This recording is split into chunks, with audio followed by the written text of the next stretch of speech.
بسم اللہ الرحمن الرحیم۔ بسم اللہ الرحمن الرحیم۔ السلام علیکم ورحمۃ اللہ وبرکاتہ۔ عزیز طلبہ، آج الفوز الکبیر فی اصول تفسیر کا سبق نمبر 92 ہے، اور اس سبق کے اندر ہم آیات تذکیر کے شان نزول میں اختلاف کا بیان پڑھیں گے۔ سورۃ قصۃ ولا قصۃ لہا وعلى هذا الاسلوب كثيرا ما يذكر في القرآن العظيم سورتان، سورة سعيد ويذكر فيها بعض اوصاف السعادة، وسورة شقي ويذكر فيها بعض اوصاف الشقاوة، ويكون الغرض من ذلك بيان احكام تلك الاوصاف والاعمال لا التعريض بشخص معين، كما قال سبحانه وتعالى: ووصينا الانسان بوالديه احسانا حملته امه كرها ووضعته كرها، ثم ذکر سورتین، سورۃ سعید و سورۃ شقی۔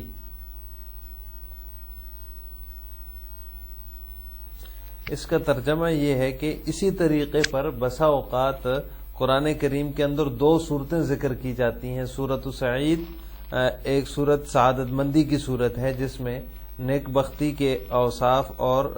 جو ہے وہ اس کے کچھ اوصاف ذکر کیے جاتے ہیں۔ وہ سورۃ شقی، اور دوسری صورت جو ہے وہ بدبختی کی ہے، اس میں بدبختی کے کچھ اوصاف ذکر کیے جاتے ہیں۔ وَيَكُونُ الْغَرْضُ مِنْ ذَلِكَ بَيَانُ أَحْكَامِ تِلْكَ الْأَوْصَافِ، اور اس کا مقصد سعادت اور شقاوت کے جو اسباب، اوصاف اور اعمال کا جو بیان ہے، اس کا مقصد جو ہے وہ احکام کا بیان ہوتا ہے، نہ کہ کسی متعین شخص کی طرف تعریض۔ لا تعریض بشخص معین، کسی شخص معین کی طرف تعریض مقصد نہیں ہوتی، جیسا کہ اللہ تعالیٰ کا فرمان ہے، کما قال سبحانہ وتعالی: ووصینا الانسان بوالدیہ احسانا حملته امہ کرہا ووضعته کرہا، اور ہم نے انسان کو اپنے ماں باپ کے ساتھ حسن سلوک کا حکم دیا۔ اللہ تعالیٰ فرماتے ہیں کہ ہم نے انسان کو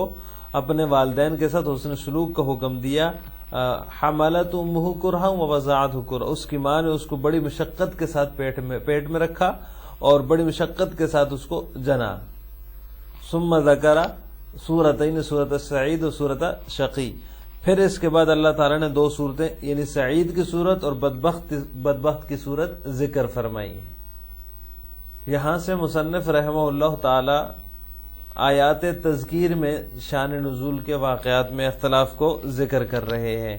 آج کے سبق میں ہم اس کی تفصیل پڑھیں گے۔ ہم نے گزشتہ سبق میں یہ پڑھا تھا کہ فرق باطلہ کے مختلف جزئی واقعات کا تذکرہ کر کے صحابہ اور تابعین جو ہے وہ نزلت الآیہ فی قضا کہتے ہیں، تو ان کا یہ کہنا بسا اوقات آیت کا مصداق بیان کرنے کی غرض سے ہوتا ہے، یا ان کا مقصد جو ہوتا ہے وہ آیت کا مصداق بیان کرنا ہوتا ہے۔ تو اسی وجہ سے ایک ہی جو ہے آیت کے تحت مختلف واقعات کا تذکرہ ملتا ہے۔ تو گزشتہ عبارت میں، یہ گزشتہ سبق میں جو ہم نے پڑھا ہے، اس میں جو ہم نے مثالیں پیش کی ہیں وہ آیات مخاصمت سے تھی، اور آج جو ہیں وہ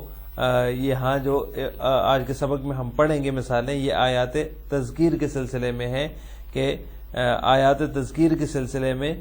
وہ کون سی آیات ہیں جن کے تحت صحابہ اور تابعین نے نزلت الآیہ فی قضا کہا، اور ایک کسی جزوی اور شخصی واقعے کے تحت جو ہے وہ مختلف واقعات کا بیان ہے، تذکرہ ہے۔ تو اس کی آج جو ہے ہم وضاحت پڑھیں گے۔ تو جن آیات میں نوع انسانی کے افکار و خیالات، نیک اور بد کے اعمال و اقوال، اور اس طرح اچھے برے انجام کا تقابل پیش کیا جاتا ہے، ان آیات سے متعلق واقعات کو بھی آیت کی تمثیل اور مصداق آیت کا بیان ہی سمجھنا چاہیے، اور ایسے اشخاص کی تلاش میں وقت صرف کرنے کی بالکل ضرورت نہیں، جیسے متقدمین نے کیا ہے۔ یعنی کہنے کا مقصد یہ ہے کہ جو جن آیات کے اندر نوع انسانی کے افکار و نظریات اور نیک اور بد کے اعمال اور افعال کا، اور اس طرح اچھے برے انجام کا تقابل پیش کیا گیا، تو ان آیات سے متعلق واقعات کو بھی آیت کی تمثیل سمجھنا چاہیے اور مصداق آیت کا بیان ہی سمجھنا چاہیے۔ کسی جو ہے وہ متعین شخص کی جستجو میں نہیں پڑھنا چاہیے کہ یہ فلاں بندے کے بارے میں یا فلاں شخص کے بارے میں ہے۔ ایسے اشخاص کی تلاش میں وقت صرف کرنا بالکل بھی جو ہے وہ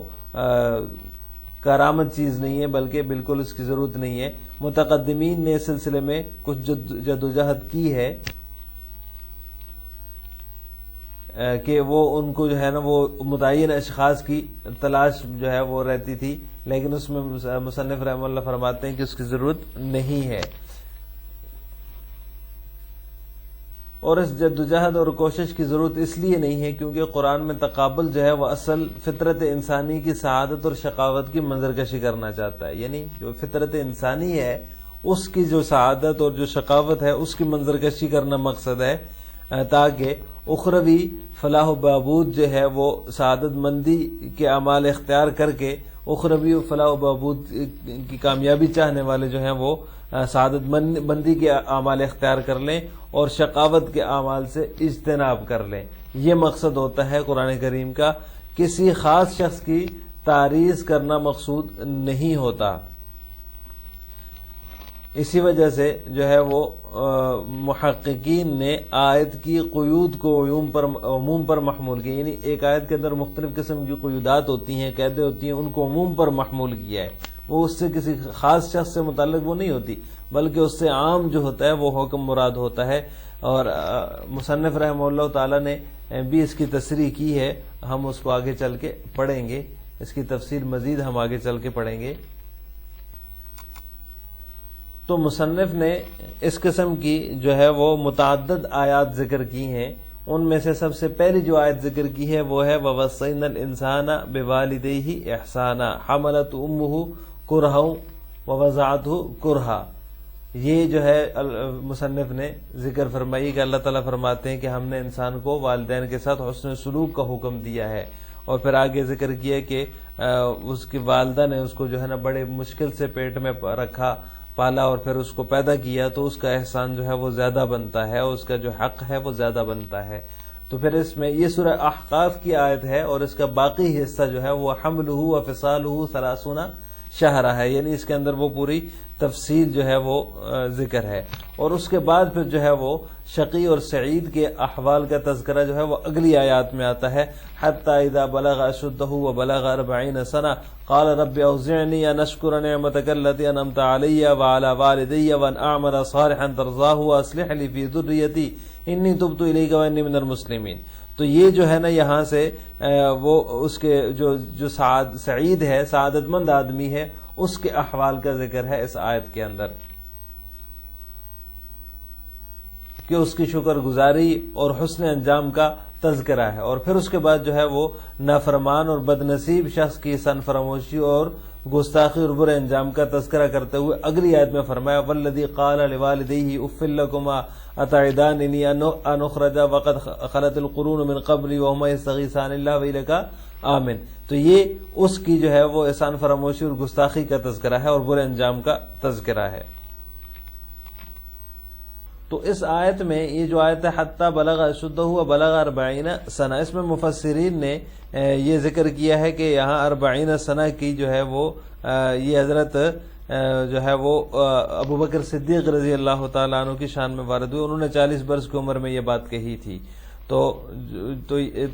مفسرین نے اس کو بعض نے وہ اس کے ساتھ خاص کیا ہے، لیکن اس میں 40 سنہ کی جو تقیید ہے وہ مقصود نہیں ہے، بلکہ محققین اس کو عموم پر محمول کرتے ہیں، اور جتنی بھی قیودات ہیں اس کے علاوہ بھی وہ سب تمثیل ہے، کسی سے اس کوئی تخصیص اس سے مراد نہیں، اور نہ ہی کوئی خاص شخص اس سے مراد ہے، کسی خاص شخص کی طرف تعریض کرنا مقصد نہیں ہوتا۔ لہذا سزا اور جزا جو ہے وہ تمام قیودات کے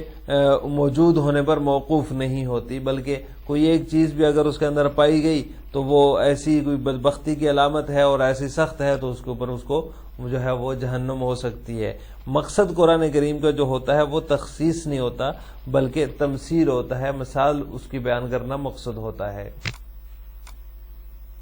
آج کے سبق کا خلاصہ یہ ہوا کہ ہم نے آیات تذکیر میں جو مقصد میں اتحاد کے باوجود شان نزول میں اختلاف ہے، اس کی ایک مثال کی ہم نے تفصیل پڑھی ہے، وَوَصَّيْنَا الْإِنسَانَ بِوَالِدَيْهِ إِحْسَانًا، اس کی آج ہم نے تفصیل پڑھی ہے۔